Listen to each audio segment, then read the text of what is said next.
Bonjour, bienvenue une fois encore de plus à notre vidéo.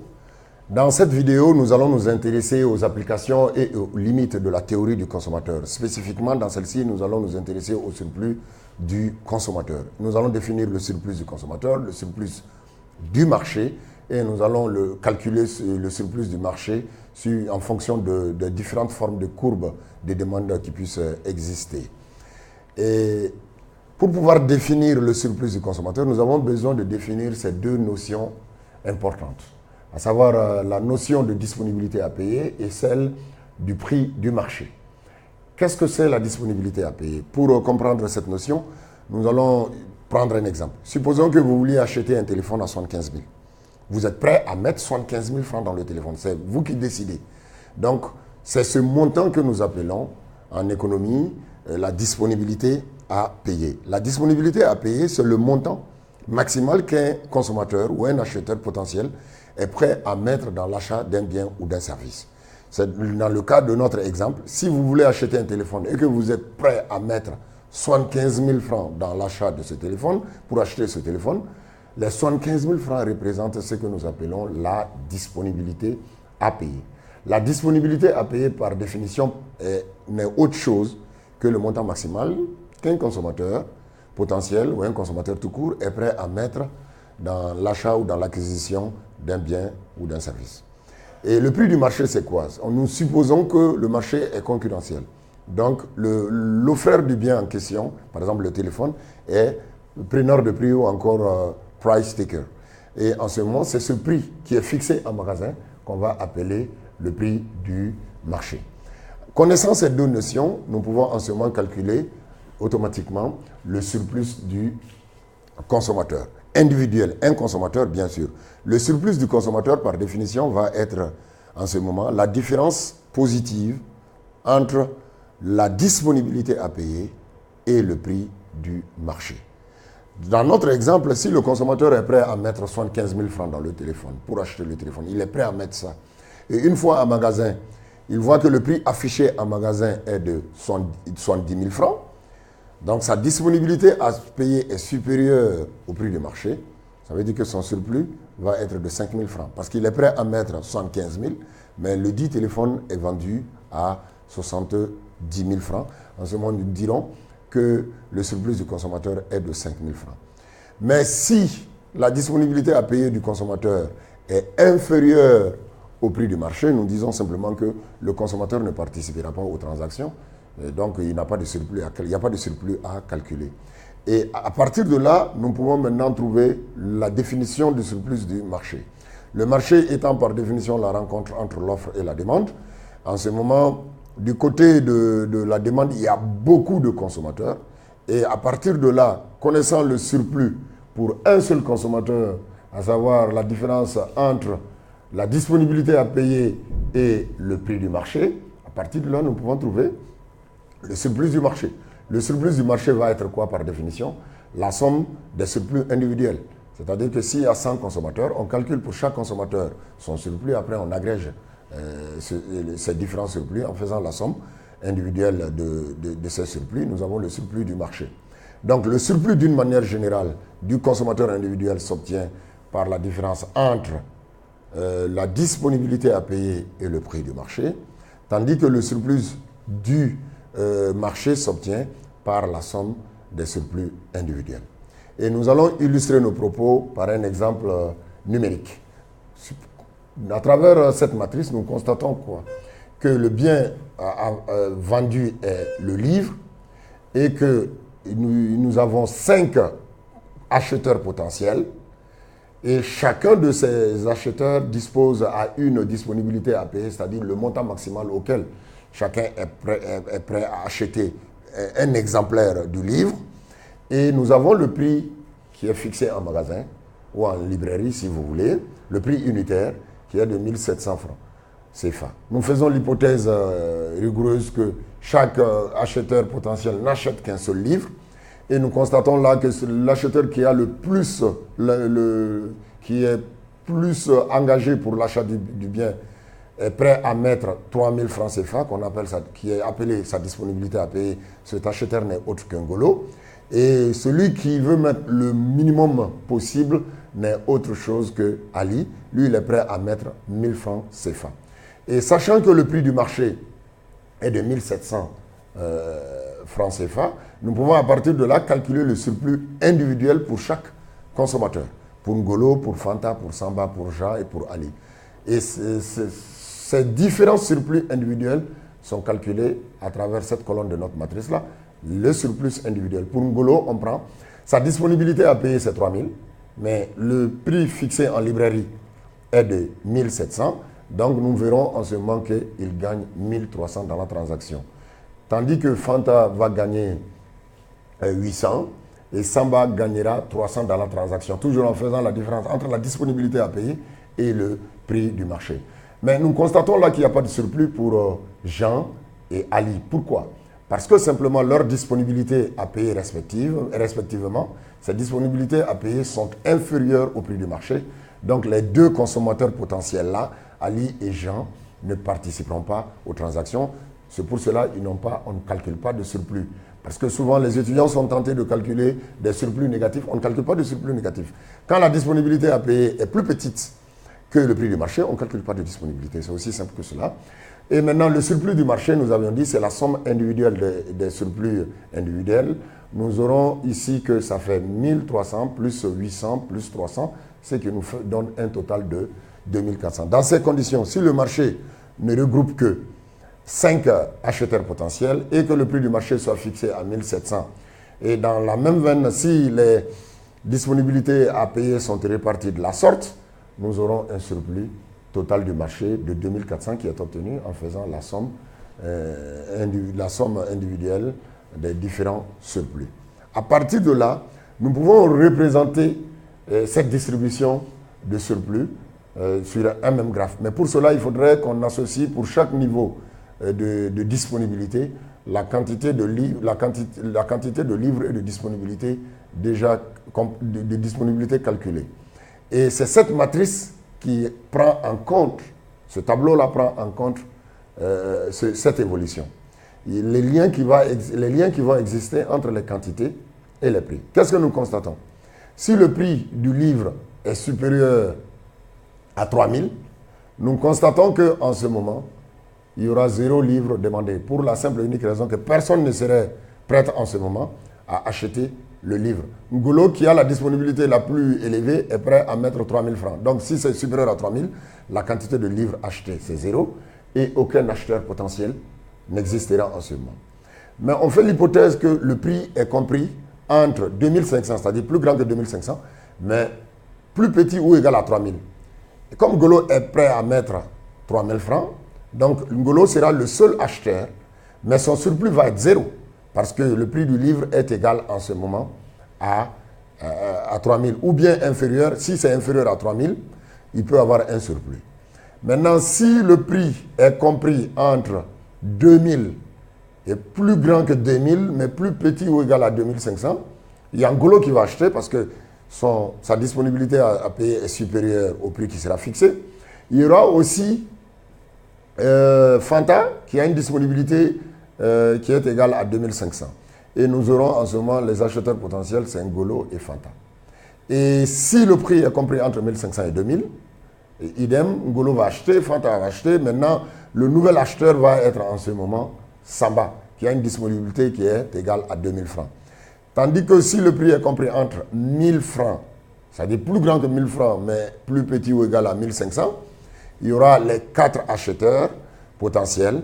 Et si le prix est plus petit ou égal à 1000 francs, tout le monde accédera au marché. Tous les 5 potentiels acheteurs vont avoir chacun un exemplaire. Donc, on constate là qu'on peut, à partir de la demande que nous avions précédemment, du tableau de demande que nous avions, mettre en évidence des courbes de demande en escalier. On peut le voir à partir de là. Et cela va nous permettre de basculer sur la représentation graphique qui va prendre en compte ces quantités, ces niveaux de prix que nous avons là, et les quantités achetées. Et c'est ce que nous constatons sur ce graphe-là. Sur l'axe des ordonnées, des abscisses d'abord, nous avons les quantités qui seront vendues. Un livre, 2, 3, 4 et 5 livres. Tandis que sur l'axe des ordonnées là, nous avons les prix, les différents prix, c'est-à-dire les différentes disponibilités, 1000 francs, 1500, 2000, 2500 et 3000. Et maintenant, on va représenter la matrice que nous avions précédemment. Si le prix était plus grand que 3000, nous constatons là qu'aucun livre ne sera acheté. Tandis que si le prix est compris entre est plus grand que 2500 là et plus petit que 3000, il y a un seul livre qui sera acheté, on peut le voir là. Tandis que si le prix est compris entre 2000 et 2500, il y aura 2 acheteurs potentiels et ainsi de suite. Et si le prix est compris entre 2000 et 1500, il y aura 3. S'il est compris entre 1500 et 1000, il y aura 4 acheteurs potentiels. Et si le prix est plus petit ou égal à 1000, il y aura les 5 acheteurs potentiels que nous avons là. Et à partir de là, nous pouvons maintenant placer le prix du marché. Le prix du marché, nous ne devons pas l'oublier, il était fixé par le libraire à 1700 francs CFA. Nous pouvons le mettre là, le prix du marché, il est à ce niveau. Donc le prix du marché est à 1700. Et qu'est-ce que nous constatons? Nous constatons que tous ceux qui ont une disponibilité inférieure à ce 1700 ne participeront pas au marché. Là, nous avons Jean et Ali, ils ne participeront pas parce que simplement le prix du marché est plus grand que leur disponibilité à payer. Tandis que tous ceux qui ont des disponibilités plus grandes que les 1700 francs CFA vont participer au marché, à savoir Ngolo et puis Samba et Fanta vont participer parce qu'ils ont tous chacun une disponibilité supérieure à 1750. Et là, à partir de ce graphe que nous avons là, nous pouvons maintenant calculer le surplus de chacun. Le surplus n'est autre chose que cette surface-là. Nous l'avons ici pour Ngolo, ça va être ça. Tandis que pour Fanta, ça va être cette surface-là. Voilà. Et pour Samba, ça va être celle-ci. Voici les surplus que nous avons représentés là. Et vous pouvez le constater, il suffit de calculer la surface de ce triangle, on constate, pas de ce triangle, mais de ce rectangle, dont la largeur fait de 1, vous voyez, de 0 à 1, tandis que la longueur ou encore la hauteur fait de 1700 là à 3000 ici. Donc en faisant la différence, 3000 moins 1700 multiplié par 1, parce que la surface du rectangle c'est longueur fois la largeur, ça nous donne cette surface en vert. Idem pour Fanta. On prend 2500 moins 1700, ça c'est la longueur, multiplié par 2 moins 1, ce qui va nous donner son surplus. Pour Samba, ça va être 1700 moins 2000, multiplié par 3 moins 2, ce qui fait 1. 1 multiplié par 1700 moins 2000, ça va nous donner en ce moment les 300 francs que nous avions retrouvés tantôt. Voici comment on calcule le surplus quand la courbe de demande, nous constatons que la courbe de demande a quelle forme ici? Elle a une forme en escalier là. Voilà, parce que simplement, les variables sont continues, mais par tranche. C'est ce qui nous a permis d'avoir la courbe en escalier. Mais si les variables sont continues, elles ne sont plus en tranche, cela va nous permettre maintenant d'avoir les fonctions de demande habituelles que nous avions, c'est-à-dire les fonctions de demande linéaires. Là, en ce moment, on a une fonction continue qui n'est pas par tranche. Et en ce moment, on va chercher le surplus du marché. Parce que c'est le surplus du marché qui nous intéresse. Le surplus du marché étant la somme des surplus individuels de tous les consommateurs participant au marché. Et pour cela, nous supposons que nous avons une fonction de demande linéaire. Et cette fonction de demande, elle est une droite. Voilà, une droite, une équation affine. Nous l'avons ici. Voici, ça c'est la fonction de demande. Donc on constate que la pente, elle est négative. Et vous voyez là qu'à ce niveau, nous avons la disponibilité la plus élevée, c'est-à-dire les consommateurs les plus chauds pour le bien, si on peut le dire, sont prêts à payer jusqu'à P étoile, jusqu'à un prix très proche de P étoile. Ça sont les consommateurs les plus chauds pour le bien. Tandis que ceux qui ne veulent pas du tout acheter le bien en question se trouveront, auront des prix voisins de zéro. Voilà, c'est-à-dire qu'ils ne sont pas très très friands du bien en question.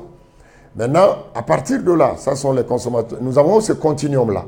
De 0 là, c'est-à-dire proche de 0 bien sûr, jusqu'à proche de P étoile. Donc les intervalles sont ouverts des deux côtés bien sûr, parce que si c'est P double étoile, la quantité vendue serait 0 en réalité. Donc on va dire, on va se rapprocher plus de P étoile et aussi se rapprocher plus de 0 pour ceux qui ne veulent pas. Tandis que pour ceux qui veulent plus le bien, se rapprocheront davantage de 0. Donc nous avons ce continuum là.